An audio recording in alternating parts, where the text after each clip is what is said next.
where does this leave us with Brexit? I have, in the past, negotiated across Whitehall with, at that stage, 24 European countries. And what that taught me is two things. That it is foolish to assume that Europe speaks with one voice, and it'll be just that. So it's the key negotiators. And one of the people I worked with was Michel Barnier. Right.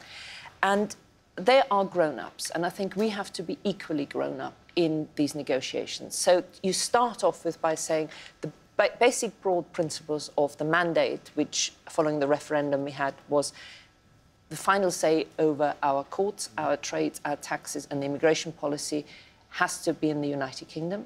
There is no automatic payment into the European Union. And within that envelope, you then say it's in no one's interest to restrict trade, to actually make life more difficult, because we will be harming both the economies.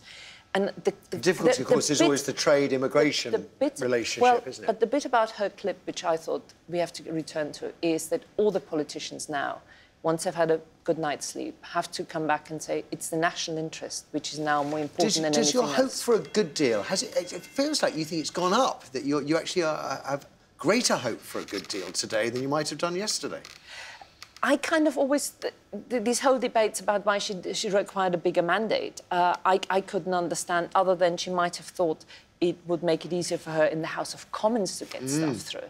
But on the European level, they will be incredibly hard-nosed, but it will be economically. You know, the key... Once the German elections are out of the way in September, and I assume that Mrs Merkel gets returned as Chancellor... I don't know if anyone should assume anything these days when it comes to elections.